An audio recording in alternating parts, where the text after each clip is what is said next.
So guys, welcome back to another video. This is a reaction to the lost neighborhood under New York's Central Park. And I mean, this has popped up in my normal, like in my personal YouTube so many times, and I've wanted to watch it. And I said to myself, I'm going to save it for a reaction, and we're here with it now. And I mean, Central Park, as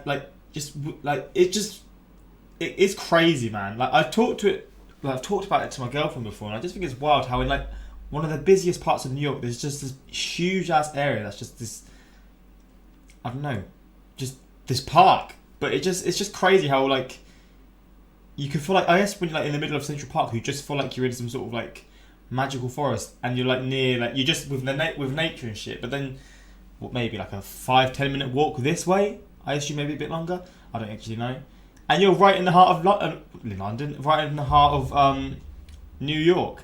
And I mean, I guess it is kind of like Hyde Park, which is in London, but Central Park, it's just crazy how you've got these huge ass like high-rise buildings next to this massive park. And I mean, I actually want to see, is Central Park, is Central Park like, are the rivers or like the ponds or whatever, are they like real or are they like man-made? Wait, is Central Park man-made? The landscapes were man-made and all built by hand. It was a huge success only months after the design competition was completed. Okay. The more you know, right? But yeah, before we get into this, links are in the description to my Instagram and my Twitter for those who want to follow me. Same for my Patreon, links are there for those who want to see extra reactions that maybe get blocked or just extra reactions I post on there. But let's get into this, man. I'm intrigued about this video and intrigued to see what they actually talk about. This is Central Park. It's an iconic part of New York City, a piece of nature tucked inside Manhattan. It is awesome, man. If you've lived in New York or even visited, you've probably been here. But there's a part of this land story that visitors will never see. It's the story of what was here before the park and the community that was destroyed to make way for it. Okay. Gonna be learning In the things. 1820s, New York City looked like this. Most people lived in this area, Lower Manhattan. Pretty much everything above it was yet to be settled.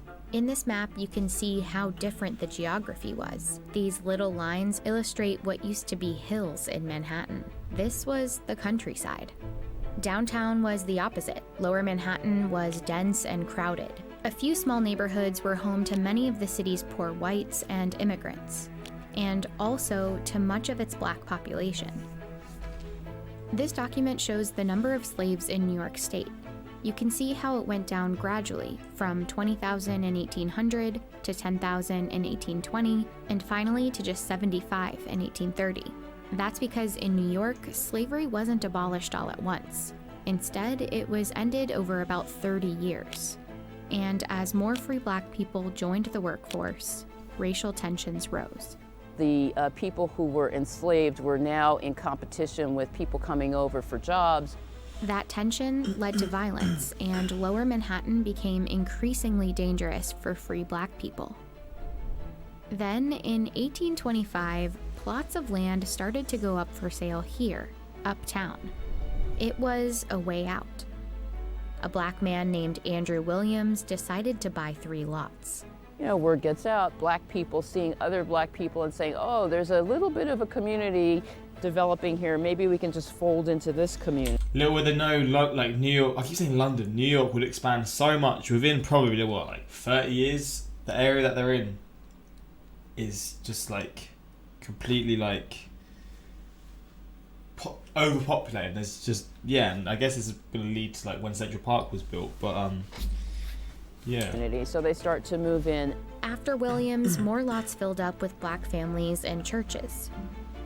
And it was here, between 82nd and 89th Street, that the community of Seneca Village was born.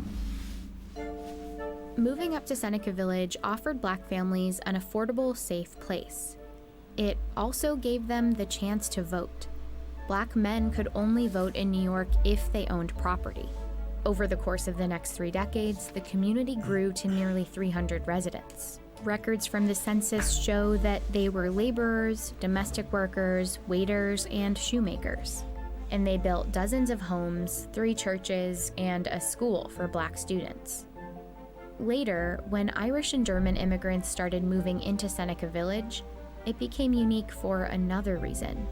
It was an integrated community. It seems that people of all ethnicities were likely getting along based on the church records that were here. Among the documents are evidence that some white and black families attended baptisms together, were buried next to each other in the same cemetery, and intermarried. The people who lived in this area were individuals who were trying to find a new way of life. Over the next 3 decades, the population of New York City nearly quadrupled. Lower Manhattan could no longer hold everyone.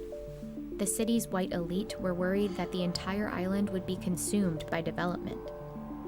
They said it called for the necessity of a city park to give lungs to the city.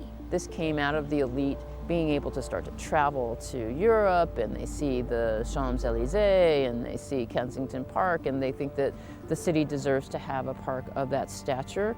On July 21st, 1853, New York set aside 750 acres of land to create America's first major landscaped public park, the Central Park. But the proposed area for the park included Seneca Village, along with thousands of other lots of land, home to about 1,600 people.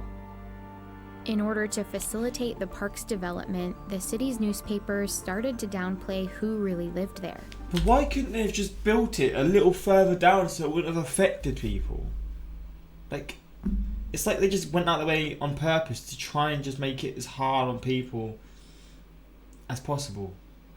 Like, people who have built this place from the ground up, who were pretty much not forced out from the other areas of the city, but wanted their own sort of rights and to be treated how they should be treated. So they moved somewhere else where they could sort of run things themselves. And they've managed to build it from the ground up, and now other people are moving there because I guess how it's being run, and they just like sort of maybe the more, I don't know how the equality was there exactly, but better than other parts of the city.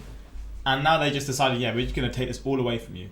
How messed up is that? They could have moved it a little bit like further, I guess, south, so it wasn't, I don't know exactly, but you know what I mean, just away from the Seneca Village. And they just decided, nah, we're going to do it right in the middle. They really described these people as living in shanties and shacks. People of debased cultures were living off the land. But that wasn't true. In 2011, Cynthia and a team of archaeologists excavated in the former Seneca Village site. They came away with 250 bags of objects to analyze, which now live here in New York City's Archaeological repository. These objects suggest that Seneca Village was wealthier than many assumed. When we compare the objects from the homes of the people in Seneca Village with artifacts from Greenwich Village, an elite upper middle class neighborhood, in some cases they were using the same kind of ironstone plate in what was called the Gothic pattern. Quite a few pieces of porcelain in Seneca Village, and porcelain was an expensive ware. They also found other objects like a comb, a smoking pipe, roasting pan, and part of a toothbrush that probably didn't belong to poor people. That's crazy, they still got Toothbrushes were not common among the working class as well as the middle class until around 1920. And the artifacts themselves were only one part of their analysis. For example, from the census records from 1855, we know that there was a very high level of education. Getting a high school education was clearly an important factor in the community, and that's very much a part of middle class identity. The findings indicate that Seneca Village wasn't a shanty town.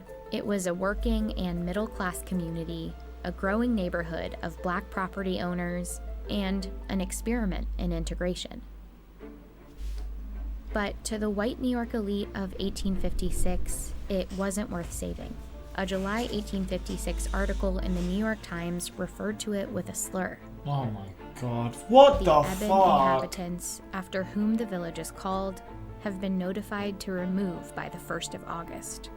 Many residents fought to keep their land by filing objections to their forced removal. But Seneca Village, along with the other settlements on the land for Central Park, was seized and destroyed. In their place, the city made pathways, built bridges and arches, and planted thousands of trees. Central Park was done, and Seneca Village was gone forever. We can't imagine New York City without Central Park, but I'm finally grateful that the recognition of the pre-park history has emerged. Today, New York is starting to reckon with this part of its history. An exhibition with information about Seneca Village is temporarily up in the park. But the real legacy of Seneca Village is a story that's repeated itself again and again in cities everywhere. Land, property ownership, that's how you get wealth, and you pass wealth on from generation to generation. But you're getting a bulldozer that comes through because a new highway has to come through, or a new hospital or development site has to come in. Seneca Village was no different. It's time that we own it, and we come to recognize that there are these great stories that live beneath the surface of the park. It's not just African American history, it's just American history. God damn, man. That was crazy, man. Dark little history then to Central Park. Again, an absolutely stunning park, and what I see of it always baffles me and blows my mind, but that's insane, man. It's crazy to me how they can find these things that are buried underground, like these bits of toothbrushes and all this kind of stuff. There's like the smoke pipes or whatever. I find that crazy, like things from like, what, 150, 200 years ago. It's amazing how many stories like this exist and simply get buried, because it would mean acknowledging that history is more complex and messed up than we were taught in school. And by amazing, I mean sad and unfortunate. Yeah, it's true. I mean, I had no idea this was even a thing, man. The real deep history of Manhattan Island are Native Americans. The Native Americans that inhabited Manhattan Island were Lenape people. They called Manhattan Island Manhattan, which meant hilly island. Well, imagine how many POC families would be in upper class. Yeah, man, by now if their properties weren't demolished. Yeah, that's a real crazy thought, man. Again, they were saying about passing wealth through generations. If it wasn't just destroyed, who knows what would have happened? Or if Central Park was just put somewhere a bit different, who knows what would have happened with that village and the family sort of it passing down to? Because that village would have only like grown and grown, right? I say village, that part of New York would have only grown and grown. We need a movie about this. Don't know if there's one already, but that would be an interesting one, man. Then write the movie. That would be an interesting movie, though. But maybe there's similar ones out there. But yeah, hopefully you enjoyed this reaction, and maybe you learnt along with me for the first time, because this is an interesting one, man. But yeah, that's this reaction. Hopefully you did enjoy, and let me know your thoughts in the comments about this whole thing, man, because it is so damn messed up, and it's just sad how this was how the world was 150 years ago. The world is very bad now, but we look back at these things and it just makes you realise just how bad and just how much these people had to go through. This is just a small example of many things that happened during the 1900s, 1700s, 1600s, whatever, just in the past. But yeah, interesting video, and I mean, do more of these in future. But yeah, until next time, like, subscribe, peace.